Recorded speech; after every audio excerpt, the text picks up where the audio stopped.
वडोदरा की विवाहिता ने अपने पति पर संगीन आरोप लगाते हुए उन पर कड़ी कानूनी कार्यवाही की मांग की है। वडोदरा के वासना भाईली रोड पर रहने वाली निशा परमार ने अपने पति पर शारीरिक और मानसिक रूप से प्रताड़ित करने के आरोप लगाते हुए पुलिस भवन में आवेदन देकर उन पर संगीन धाराएं लगाने की मांग की है। हाँ, मैं जैसे राबता मुजब जैसे ही मैं मेरे घर पे जाती हूँ, क्योंकि मेरा घर है वो मेरे नाम पे है। मेरा हस्बैंड काफ़ी टाइम से मुझे उस घर में रहने भी नहीं देता है, मुझे वहाँ से हर बार निकाल देता है, मुझे बहुत बार मारने की भी धमकी दी है उसने, ठीक है। और वो चाहता है कि वो पूरा घर ले ले, जबकि वो घर मेरे नाम पे है, उसने लोन वगैरह सब कुछ मेरे नाम पे लिया हुआ है, ठीक है। और कल जब मैं 7 तारीख को वहाँ पे मैं गई मेरी सिस्टर को लेके मेरे किसी काम से, तो उन्होंने मुझे वहाँ पे बोला कि तू इधर क्यों आई है, कोर्ट का हुक्म लेके आई, ये मेरा घर है और तुझे यहाँ आने की परमिशन नहीं है। ऐसा करके जस्ट कुछ भी करने की फिराक में था वो, सीधा ही उसने मुझे पकड़ के मारना शुरू कर दिया। जैसे ही उसने पकड़ के मुझे मारा, मेरे सर पे स्टील की बोतल दे मारी और मैं नीचे गिर गई। मैं थोड़ी बेहोश होने को आई थी और मेरी सिस्टर वहाँ पे उसने मुझे पीछे से बचाया।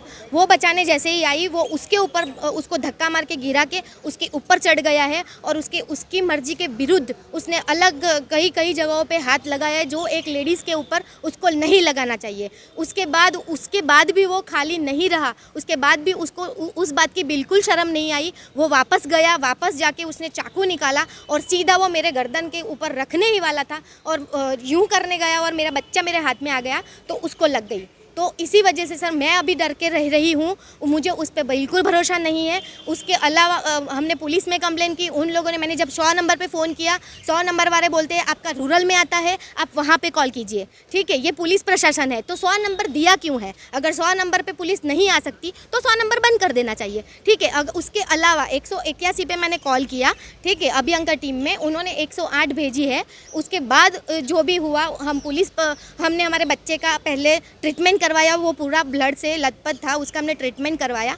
जब ट्रीटमेंट करवाया तो वहाँ पे नंद हॉस्पिटल में हम लेके गए थे उसको, प्राइवेट हॉस्पिटल में। तो नंद वालों ने ऐसा बोला कि जहाँ पे आप रहते हो, यानी कि मेरी सिस्टर जहाँ रहती है वहाँ का पुलिस थाना लगेगा, ठीक है। अब जैसे मेरी सिस्टर रहती है मनीषा चौकड़ी उदय सोसाइटी पे, अगर वहाँ का थाना लगता है तो मेरी सिस्टर के लड़के को वहाँ पे जब लेके उसकी जो रिपोर्ट है पुलिस ये डॉक्टर वाली, वो वहाँ पे जब जेपी पुलिस स्टेशन में लेके गए तो जेपी पुलिस स्टेशन वालों ने बोला कि जहाँ पे वारदात हुई है वहाँ के पुलिस स्टेशन में जाइए, ठीक है सर। तो ये सब हमको कब से पुलिस घुमाती रह रही है और हमें अभी तक न्याय नहीं मिला।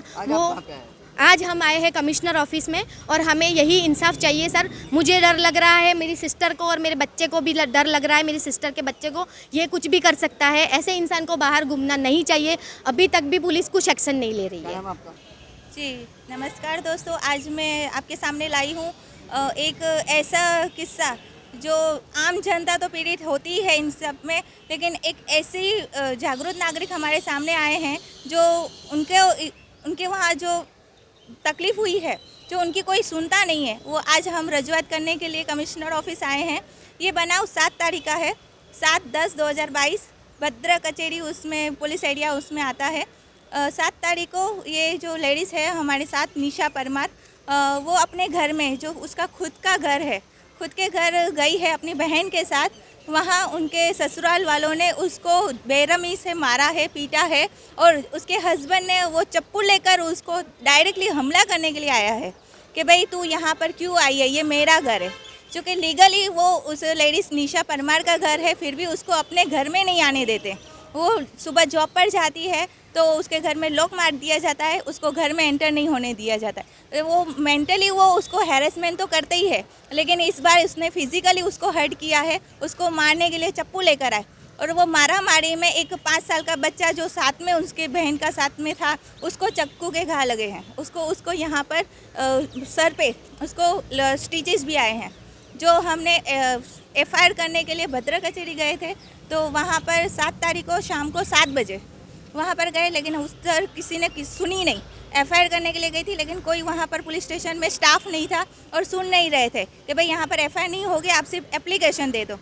और ये लेडी सिर्फ अकेली नहीं थी, उनकी बहन भी उसके साथ छोटी थी और उसको भी उसकी मर्जी के बिना उसको टच किया गया है और उसको भी मारा गया है, उसके ऊपर चढ़ के उसको मारा गया है। ये जो हमारी बड़ौदा नगरी संस्कारी नगरी जो कही जाती है, उसमें ये लेडीज़ों के साथ इस तरीके का व्यवहार हो रहा है। भद्रा कचेरी पुलिस स्टेशन जो वडोदरा ग्रामीण में आता है, तालुका वडोदरा में आता है, वहाँ पर कोई इसकी एफआईआर नहीं ले रहा था।